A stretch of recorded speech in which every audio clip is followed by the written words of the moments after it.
na ordem em que eles aconteceram. Sábado foi o empate Santos e Atlético Paranaense. Daqui a pouco a gente vai falar bastante do Santos. Vou ver se ele vai falar do assunto Paulo Roberto Falcão, que é um tema bem delicado, que extrapola o futebol, mas que é pertinente também, porque o Falcão era o diretor de futebol até outro dia. E era muito questionado. Muito questionado, e dizem que o Falcão, que, por exemplo, exigiu a saída a punição do Soteldo. Então nós vamos falar daqui a pouquinho. Vamos passar pelos resultados para depois a gente comparar as classificações. Goiás 1, Fortaleza 0. Cara, Fortaleza entrou numa sequência, né? Perdeu 2 posições nessa rodada. O Fortaleza vem de 4 derrotas seguidas. 4 derrotas seguidas. Tá? Fortaleza perdeu ontem do Goiás, tinha perdido do Red Bull, tinha tomado um pau do Red Bull em casa, tinha tomado 3 do Palmeiras e tinha perdido do Cuiabá em casa.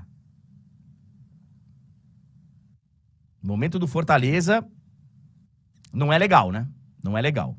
Tivemos um empate Inter e Corinthians 2-2, lá no Beira-Rio. Corinthians estava ganhando o jogo até durante boa parte da partida esteve na frente. Acabou empatando 2-2. A gente vai falar mais amanhã de Corinthians, porque amanhã a gente fala de Sul-Americana e tal. O Corinthians mandou alguns jogadores de volta. Como o Corinthians vai para a Argentina, a delegação acabou ficando em Porto Alegre para fazer um treino lá no final de semana. E de lá já vai para a Argentina, já tá na metade do caminho, né? E alguns jogadores vieram embora. Estiveram disponíveis apenas para o jogo do Brasileiro. Entre eles, Renato Augusto. O Renato Augusto, ele ficou com um grupo que tá fora dessa partida. Ele voltou para São Paulo, será poupado o Renato Augusto. O Fluminense venceu o Palmeiras por 2-1. E aí, André, desculpa, André. E só falando rapidinho do Inter, a situação do Inter também tá meio esquisita, né? O Inter precisa se reencontrar na temporada. O Inter não vence no Brasileiro há 6 jogos. São 4 empates e 2 derrotas. Desde a vitória contra o América Mineiro. Cara, a vitória com o América Mineiro foi na rodada que nós vamos comparar daqui a pouco. Até o Vasco ganhou. Olha o respeito. Não. Tô brincando. Né? Mas olha só, falando sério, de quando a gente parou o programa, a primeira temporada, e aí as pessoas saíram às ruas, foram protestar, pediram a volta do programa, pediram para ser diário e tal, até a volta do programa, depois de atendermos as milhares de solicitações do mundo inteiro, o Inter não ganhou um jogo. O Inter não ganhou uma partida. Até o Vasco ganhou. O Vasco ganhou ontem. Então, vamos ficar também de olho no Internacional. O Fluminense venceu o Palmeiras por 2-1, numa partida cheia de, mais uma vez, né? Porque o Abel reclama, o Diniz também falou, mas uma vitória importantíssima pro Fluminense na rodada. Pro Diniz também. A gente vai falar sobre a contratação dele pela seleção brasileira, né? Pela CBF, porque a gente não tem falado, a gente não conseguiu falar aqui. A gente estava no período de recesso. O Fluminense subiu 2 posições na tabela de classificação com essa vitória. 2 posições. O Fluminense foi a 3º lugar na classificação do Campeonato Brasileiro. Numa rodada, né, que teve uma grande estreia para a equipe do Palmeiras. Você viu, né, Túlio? Eu vi. Tivemos uma grande estreia. Tá voando. Estreou finalmente o avião do Palmeiras. A Sociedade Esportiva Palmeiras, segundo a sua própria presidente, está literalmente voando. Agora com a sua aeronave, que não é dele, mas tem lá um contrato de parceria, sei lá, tem que... É coisa da presidente do Palmeiras, que tem as empresas dela e tal, e tem muita grana, né? E tem muita grana. Então tá lá o avião da Sociedade Esportiva Palmeiras, e muita gente achou estranho que o Palmeiras teve que ir a Sorocaba para poder pegar o avião.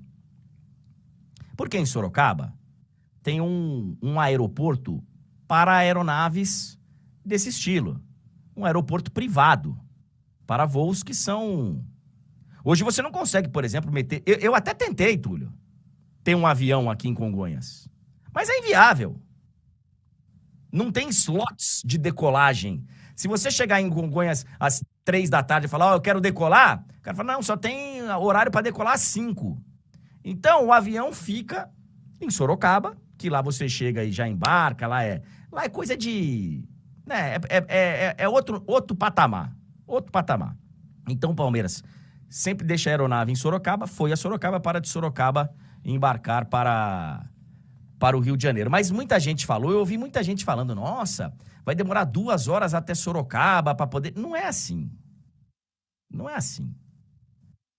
Aqui da cidade de São Paulo até o aeroporto, dá 40 minutos, 40 e poucos minutos. Às vezes é mais perto ir lá, é mais rápido ir para lá do que para Guarulhos pegar avião. Então, tem que se analisar o barulho dessa contratação, entre aspas, mas também falar, mas que absurdo, o avião vai ajudar o Palmeiras. Não sei se foi o caso desse jogo contra o Fluminense, porque é aqui no Rio de Janeiro. Mas vai ajudar. Em vários momentos de você pegar ali, vai ajudar. Vai ajudar. André, acho que especialmente nos jogos internacionais, de distâncias maiores, acho que a tendência é ajudar muito, né? Claro, cara. Tem jogo que você vai fazer no interior da Colômbia. Pô, você tem que descer em Bogotá, você tem que fazer conexão, você tem que... Dá pra ir direto. Tem jogo que você vai fazer no interior da Argentina, do Paraguai. Dá pra ir direto. Então, eu acho que vai ajudar o Palmeiras na logística. O Vasco da Gama venceu o Grêmio por 1-0. Teve lá em São Januário você, Túlio? Não, André, o Vasco segue punido, né? Sem público. Não teve torcida. Mas, assim, uma vitória muito importante, evidentemente, mas, assim, eu acho que o principal é que o Vasco mereceu ganhar. Acho que isso é muito importante. Acho que é isso que dá esperança nesse momento ao torcedor, quase sem esperança. Porque o time mereceu ganhar algo que até algumas semanas era impensável, sabe? Você acreditar que aquele time, que não era um time, ia merecer uma vitória. A gente achava que a vitória tinha que cair no nosso colo. Agora a gente começa a acreditar que é possível vencer através do merecimento, André. Interessante essa sua análise. A Austrália classificou, tá? A Austrália acaba de eliminar a Dinamarca e segue viva lá na Copa do Mundo Feminina. O Samuel tá falando que o Hulk consegue decolar com facilidade lá de Belo Horizonte. Eu não sei se ele deixa o avião dele aí na Pampulha, o Samuel, mas realmente a movimentação de aeronaves aí é bem diferente da movimentação de aeronaves dos 2 principais aeroportos aqui de São Paulo. É difícil mesmo você ter um jato privado em Congonhas para deixar ele lá parado, além dos custos, tá? Além dos custos. É mais fácil você conseguir o lugar aí para poder decolar. Eu, infelizmente, não tenho aeronave. Não tenho. Quando eu era moleque, era o sonho da minha vida ter um avião. Falei, pô, cara, um dia eu vou ter um avião. Já abandonei esse sonho há algum tempo. O Galo finalmente venceu, sob o comando do Filipão. 2-0 pro Atlético Mineiro em cima do São Paulo. Tem alguns destaques dessa partida. Primeiro que o Lucas estreou, né, no São Paulo. O São Paulo contratou bem, tá? Eu acho que o São Paulo fez 2 grandes contratações. Concordo. 2 grandes contratações. O Rames vai jogar muita bola. O Lucas vai jogar muita bola. Ontem o Lucas cometeu um pênalti. Ele fez o pênalti. Eu vi muita gente falando, não sei se foi pênalti. Eu achei que foi. Eu achei que foi pênalti. Eles ainda não estão 100% fisicamente e tal. Mas eles vão ajudar muito o São Paulo. Eu acho que foram 2 grandes contratações do São Paulo. Eu sou fã do Rames Rodrigues. Porque eu vi ele jogar de perto aqui na Copa do Mundo do Brasil. Eu tava no Maracanã no dia que ele fez o gol mais bonito da Copa. Eleito pela FIFA, né? Pra mim, o gol mais bonito da Copa foi o gol do Van Persie, lá na Fonte Nova. Gol de cabeça. Um peixinho maravilhoso. Mas o Rames, de lá pra cá, ele não estourou no mais alto nível do futebol mundial, mas eu acho que no Brasil ele vai jogar muita bola. E, André, só pra gente antes da gente partir pro aspecto do Galo, o São Paulo só precisa abrir o olho pro seguinte, né? O São Paulo vem num momento turbulento, tem a empolgação com as contratações, mas no campo o momento é um pouquinho de instabilidade. Se o São Paulo não abrir o olho, o ano, em termos de taças, vai acabar num piscar de olhos e aí essa empolgação, se isso acontecer, evidentemente, vai embora rápido. Então, acho que o São Paulo precisa agir rápido em campo. O São Paulo agiu no mercado. Trouxe o Rames, trouxe o Lucas. Mas em campo o São Paulo está precisando dar uma resposta, porque senão pode ser, em breve, aí, eliminado da Sul-Americana, da Copa do Brasil, e a gente sabe que o brasileiro, título não dá para pensar, né? Se o São Paulo quer títulos, ele precisa vencer rápido. Concordo. O São Paulo teve uma melhora muito clara com a chegada do Dorival, mas agora já não vence há 3 rodadas no Brasileirão. Tudo bem que contra o Bahia, que foi o jogo antes desse aqui, o goleiro do Bahia... Como é que é o nome do goleiro do Bahia, cara?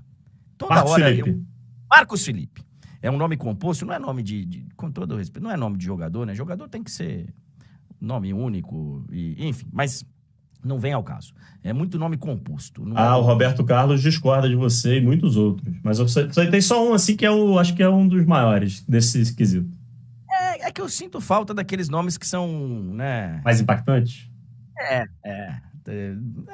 Enfim, o Marcos Felipe, no São Paulo e Bahia, ele baixou nele o Tafarel, o Faf, o Preu de Rome, o Schmeichel, o Schumacher, o Cássio, eu falei, o Fábio, o PR, todos, cara, se juntaram. O que ele pegou, velho, tá de brincadeira.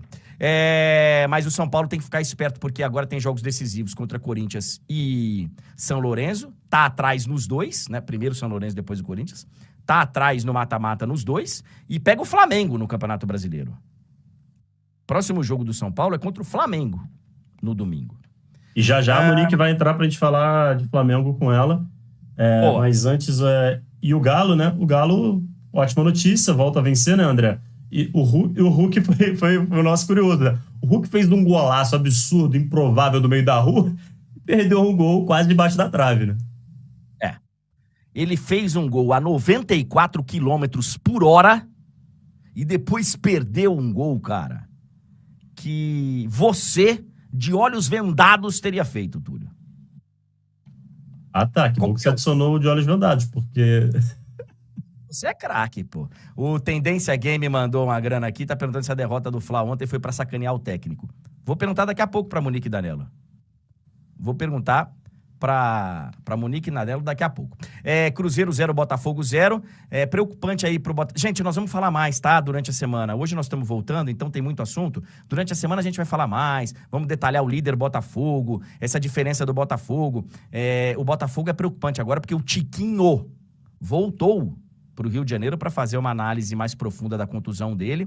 Ele nem viajou. O Botafogo vai jogar no Paraguai, né? Contra o Guarani. Isso. Na quarta-feira pela Sul-Americana. Ele nem vai seguir com o grupo lá pro Paraguai. O Tiquinho preocupa. A gente vai falar mais sobre isso no decorrer da semana. Sobre esse jogo, André, uma notícia boa e uma notícia ruim pro Botafogo. A notícia boa é que o Botafogo conseguiu empatar. O Botafogo não mereceu. O PR salvou o Botafogo de uma derrota pro Cruzeiro. O Cruzeiro mereceu vencer esse jogo. E aí a notícia boa é que com esse empate e uma rodada meio que perfeita ali nos outros resultados, o Botafogo, mesmo fazendo uma partida abaixo, abriu mais um pontinho.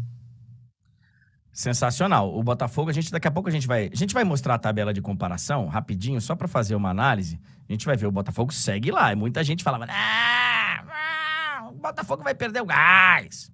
Red Bull Bragantino venceu o Coritiba por 1-0. Vitória importante do Red Bull Bragantino, que no meio de semana vai jogar na Arena Itaquera, na Neoquímica Arena, pela Sul-Americana, porque não tem capacidade mínima, aqueles negócios todos. Red Bull Bragantino enfrenta o América Mineiro, né? Isso. Pela Sul-Americana. Subiu para quinta colocação o Red Bull Bragantino. O Bahia saiu do Z4 e empurrou o Santos pro Z4 depois da vitória sobre o América Mineiro, 3-1. na Fonte Nova, é o primeiro fora da zona. O Santos entrou na zona de rebaixamento. E esse atropelo aí do Cuiabá, 3-0 pra cima do Flamengo, que é o nosso tema a partir de agora aqui na live do André Henning.